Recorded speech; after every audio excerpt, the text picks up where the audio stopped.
बिस्मिल्लाहिर्रहमानिर्रहीम। अस्सलाम वालेकुम एवरीवन। आज हमारी चैप्टर नंबर 1 जो 9th का मैथ है इसकी थर्ड वीडियो है। आज इंशाअल्लाह अज़ीज़ हम कोशिश करेंगे एक्सरसाइज 1.2 को कंप्लीट करें। अगर आपने अभी तक हमारा चैनल सब्सक्राइब नहीं किया तो काइंडली प्लीज़ हमारा चैनल ज़रूर सब्सक्राइब कीजिएगा। आपको आने वाली वीडियोज़ फ़ौरन से पहले मिल जाया करेंगी। बेल आइकॉन को भी प्रेस कीजिएगा और हमें भी मोटिवेशन मिलती है कि हमें लोग सब्सक्राइब कर रहे हैं तो हमें भी हेल्प करने का जो मोटिवेशन मिलता है ना, तो काइंडली कोशिश कीजिएगा कि ज़रूर सब्सक्राइब कीजिएगा। So let's get started. Exercise 1.2, identify the following matrices. अब आपने आइडेंटिफाई करना है, जो डेफिनेशंस में आपने सीखा था यहाँ पे आपने उनको क्या करना है, यूज़ करना है। ठीक है जी। अब हम क्या करेंगे, जो मैट्रिसेस हमारे सामने आएंगे उनको हम अपने डेफिनेशंस की बेस पे क्या करेंगे, आइडेंटिफाई करेंगे। So let's begin. यहाँ पे क्वेश्चन नंबर 1 में ए है। ए देखें सारे के सारे एलिमेंट्स ज़ीरो हैं, तो ये क्या है, नल मैट्रिक्स है। जिसके सारे मेंबर्स ज़ीरो होते हैं वो क्या होता है, नल मैट्रिक्स। अब ये बी है, बी में सिर्फ एक ही रो है। नंबर ऑफ़ कॉलम्स भूल जाएं आप, जिसमें एक ही रो होगी वो क्या होगा, रो मैट्रिक्स। ठीक है, जिसमें एक ही कॉलम होगा, just like C. Number of rows को भूल जाएं, जिसमें कॉलम एक होगा वो कॉलम मैट्रिक्स होगा, वो क्या होगा, कॉलम मैट्रिक्स। Got it. अब ये डी है, डी में देखें ये डायगोनल एलिमेंट्स हैं। ये वाले क्या होते हैं, डायगोनल एलिमेंट्स। डायगोनल एलिमेंट्स अगर 1 1 हों और डायगोनल के अलावा अदर दैन डायगोनल एंट्रीज 0 हों तो वो क्या होता है, आइडेंटिटी मैट्रिक्स। उसको हम क्या कहते हैं, आइडेंटिटी मैट्रिक्स। Got it. आगे है जी ई। ई में देखें सारे के सारे एलिमेंट, एक ही एलिमेंट है वो भी ज़ीरो है, तो ये नल मैट्रिक्स है। ठीक है जी, ये अभी हम पढ़ के गए हैं। एफ़ है, एफ़ में देखें एक ही कॉलम है, सिर्फ एक कॉलम है, तो ये क्या होगा, कॉलम मैट्रिक्स। जिसमें सिर्फ एक कॉलम होता है वो कॉलम मैट्रिक्स, जिसमें सिर्फ एक रो होती है वो रो मैट्रिक्स होता है। ठीक है जी। अच्छा जी, आगे चलते हैं। Identify the following matrices. अब ये देखें इस मैट्रिक्स में it's number of rows and columns are not equal, so it's a rectangular matrix. देखें इसमें नंबर ऑफ़ रोज़ कितनी है, 2, और नंबर ऑफ़ कॉलम्स कितने हैं, 1 2 और 3। ठीक है, नंबर ऑफ़ रोज़ और नंबर ऑफ़ कॉलम्स जब आपस में इक्वल ना हों तो वो क्या बनता है, रेक्टेंगुलर मैट्रिक्स। अगर नंबर ऑफ़ रोज़ और नंबर ऑफ़ कॉलम्स आपस में इक्वल हों तो वो क्या होता है, square matrix.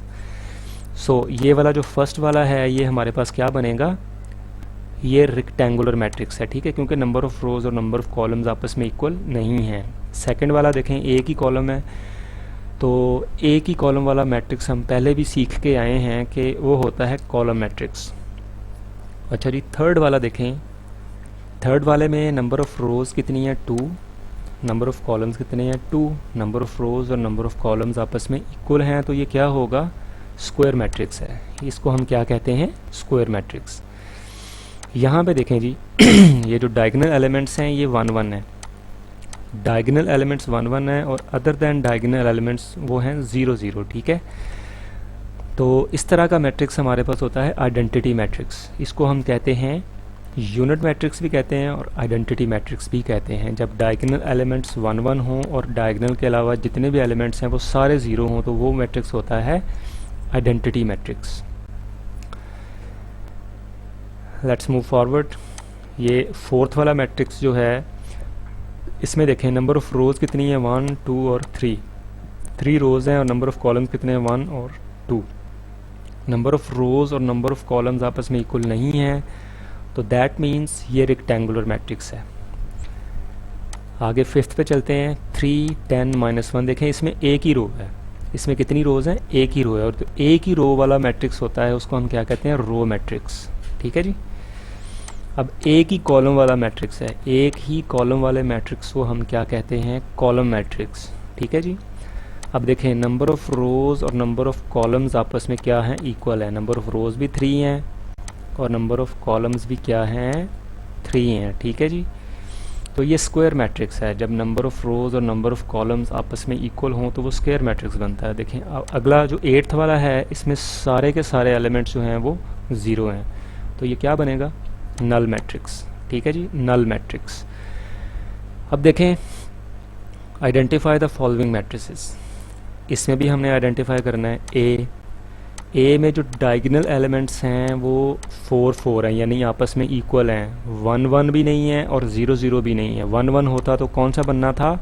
Identity matrix. Good. और अगर यहाँ पे टोटल 0 0 होते तो नल मैट्रिक्स बन जाना था, लेकिन ये है स्केलर मैट्रिक्स। जब डायगोनल एलिमेंट्स 1 भी ना हो और 0 भी ना हो और आपस में इक्वल भी हों तो वो क्या बनता है? Scalar matrix.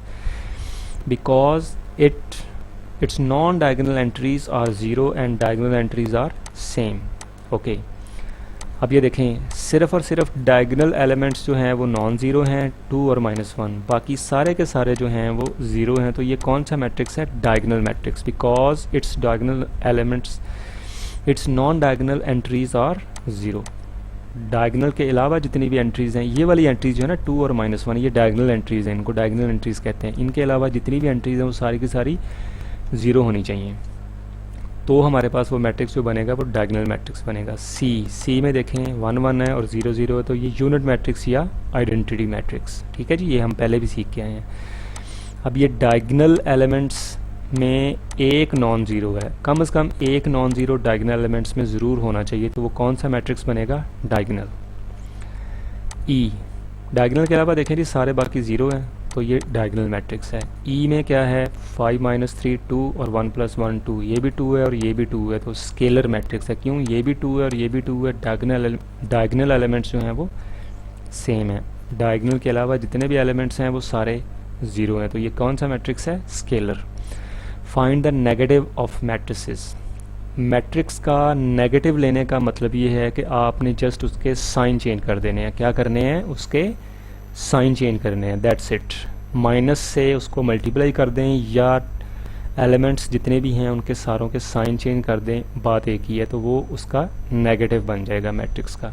ए है, -a के साथ इसको मल्टीप्लाई, यानी -a लिखेंगे तो माइनस के साथ इसको क्या करेंगे? सारी की सारी एंट्रीज को मल्टीप्लाई करेंगे। -1 बन जाएगा, 0 पे कोई इफेक्ट नहीं होता, माइनस माइनस प्लस बन जाएगा। ठीक है जी, साइन चेंज हो गए। बी में भी देखें 3 -1 2 1 है, इसको हमने माइनस के साथ मल्टीप्लाई किया तो 3 जो था वो -3 बन गया, -1 + 1 बन गया, 2 -2 बन गया, 1 -1 बन गया। ठीक है जी। सी देखें, सी में 2 6 3 और 2, इसमें भी जब इसका हमने नेगेटिव लिया है तो नेगेटिव लेने के बाद जो साइंस हैं वो चेंज हो जाएंगे। 2 -2 बन गया, 6 -6, 3 -3 बन गया और 2 -2, जस्ट साइन चेंज हुए हैं बस। ठीक है जी। डी में देखें माइनस का 3 है, 2 है, माइनस का 4 है, 5 है। ठीक है जी। ये माइनस और ये माइनस जब आपस में मल्टीप्लाई होंगी तो प्लस बन जाएगा। ठीक है, -2 आ गया, माइनस माइनस +4 -5 बन जाएगा। ठीक है जी। अब इसमें देखें ई है, ई में भी हमने वही काम करना है, नेगेटिव लेना है। नेगेटिव लेने का मतलब ये है कि आपने जितने भी एलिमेंट्स हैं उन सारों के साइन चेंज कर देने हैं, माइनस से मल्टीप्लाई कर देना है या सारों के साइन चेंज कर देना। देखिए माइनस से मल्टीप्लाई किया हमने, 1 जो था वो -1, -का 5 +का 5 बन गया, 2 था -का 2 बन गया, 3 जो था वो -का 3 बन गया। ठीक है, आगे चलते हैं जी। Find the transpose. ट्रांसपोज का हमने डेफिनेशंस वाली वीडियो में भी सीखा हुआ है कि नंबर ऑफ़ जो रोज़ होती हैं उनको हम कॉलम्स में चेंज कर देते हैं या कॉलम्स को हम रोज़ में चेंज कर देते हैं। एक काम करना आपने, एक काम कर चुकेंगे जब, तो ट्रांसपोज कंप्लीट हो जाएगा मैट्रिक्स का। ए है, ये देखें ए का हमने ट्रांसपोज लिया है, ये छोटा टी जो है दैट मीन्स ट्रांसपोज। अभी हमने ट्रांसपोज लेना है, ये छोटा टी ये शो कर रहा है ये वाला। ठीक है जी। अच्छा, जब हम इसका ट्रांसपोज ले चुकेंगे तो हम जो कॉलम्स थे उसको हम रो में चेंज कर देंगे। ये देखें आगे बी है, बी में देखें एक ही रो है, इसका हमने बी ट्रांसपोज लिया, इधर भी ट्रांसपोज लिखा, एक ही रो थी उसको सारे के सारे को हमने उठा के कॉलम बना दिए, ट्रांसपोज हो गया। ठीक है, रो को हमने कॉलम बना दिया या कॉलम को रो बना दें, बात एक ही है। एक काम करना है, दोनों काम नहीं करने, दोनों काम करेंगे तो दोबारा फिर ओरिजिनल मैट्रिक्स आ जाएगा।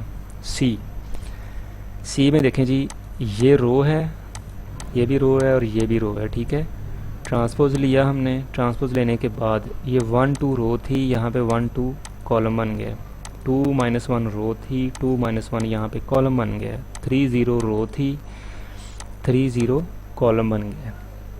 Got it. यहाँ पे देखें डी में देखें 2 3 0 5 दो रोज़ हैं और दो कॉलम्स हैं। ट्रांसपोज लिया, ट्रांसपोज लेने के बाद हम जब आंसर लिखेंगे, ये ट्रांसपोज सिर्फ लिया है, अभी हमने आंसर लिखा नहीं है। यहाँ पे ये देखें, जब आंसर लिखेंगे तो ये छोटे वाला टी आप यहाँ पे नहीं लिखेंगे, ठीक है। देखें 2 3 रो थी, यहाँ पे 2 और 3 कॉलम बन गया है। 0 और 5 रो थी, यहाँ पे 0 और 5 कॉलम बन गया। यही आपने ट्रांसपोज में करना है। ये जो है इसके भी ऐसे काम करना आपने, यानी नंबर ऑफ़ रोज़ को हमने कॉलम्स में चेंज कर देना है। देखें 2 और 3 रो है तो 2 और 3 को कॉलम बना दिया। माइनस और 4 और 5 रो है तो -4 और 5 को हमने कॉलम बना दिया, ठीक है।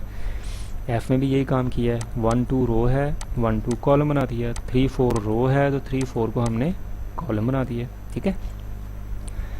क्वेश्चन नंबर 6 में कह रहा है वेरीफाई, ए ये है, बी ए का ट्रांसपोज यानी double transpose is equal to A, ये हमने बताना है। पहले हम सिंगल ट्रांसपोज लेंगे। पहले देखें हमने ए लिखा, ठीक है, ए का सिंगल ट्रांसपोज लिया, ट्रांसपोज इधर भी लिखा और ट्रांसपोज इधर भी लिखा। ट्रांसपोज जब ले लेंगे तो हमारे पास ये आ जाएगा, ठीक है। ये देखें रो को हमने 1 0 रो थी, ये सॉरी 1 2 रो थी, 1 2 को हमने कॉलम बना दिया, ठीक है। 0 1 रो थी, हमने 0 1 को कॉलम बना दिया, ठीक है। एक दफ़ा ट्रांसपोज हो गया आपका। अब आपने सेकंड ट्रांसपोज यानी डबल ट्रांसपोज लेना है। ट्रांसपोज का ट्रांसपोज लेना है इस वाले मैट्रिक्स का। ए ट्रांसपोज का डबल ट्रांसपोज लिखा और इसका भी ट्रांसपोज लिखा आपने। जब लेंगे देखें 1 0 रो थी, 1 0 हमने कॉलम बना दिया। 2 1 रो थी तो हमने 2 1 को कॉलम बना दिया, ठीक है जी। अब देखें ये वाला मैट्रिक्स और ओरिजिनल ये वाला मैट्रिक्स जो है, ये दोनों आपस में क्या हो जाएंगे, सेम हो जाएंगे। डबल ट्रांसपोज का मतलब ये है कि आपके दोनों मैट्रिसेस सेम हो जाते हैं, ठीक है। इसी तरह हम बी में भी प्रूफ करेंगे कि बी का डबल ट्रांसपोज जो है वो किसके इक्वल है, बी के। बी का ट्रांसपोज हमने लेना है, पहले सिंगल, फिर सिंगल वाले का एक दफ़ा फिर ट्रांसपोज लेंगे तो डबल ट्रांसपोज हो जाएगा, ठीक है। ये देखें बी का ट्रांसपोज हमने लिया है, ट्रांसपोज लिखा, यहाँ पे भी ट्रांसपोज लिखा। 1 1 रो थी, 1 1 हमने कॉलम बना दिया है। 2 0 रो थी तो हमने 2 0 कॉलम बना दिया है, ठीक है जी। ये सिंगल ट्रांसपोज हो गया। अब डबल ट्रांसपोज लेना आपने। डबल ट्रांसपोज में आप क्या करेंगे, जो एक दफ़ा ट्रांसपोज ले चुके हैं आप, उसी का दोबारा आप ट्रांसपोज लेंगे, ठीक है। ये देखें 1 2 जो थी रो थी, यहाँ पे 1 2 कॉलम बना दिया है। 1 0 रो थी, आपने यहाँ पे 1 0 कॉलम बना दिया। तो ये वाला मैट्रिक्स और बी मैट्रिक्स आपस में सेम है, ये कंपेयर कर सकते हैं आप। तो यही हमने प्रूव करना था। I hope everything is clear in this video. अगर आपका कोई क्वेश्चन हो तो काइंडली कमेंट्स में ज़रूर पूछिएगा, मैं आपको वहाँ पे आंसर दूंगा इंशाल्लाह। हमारा चैनल ज़रूर सब्सक्राइब कीजिएगा। Thank you so much for watching.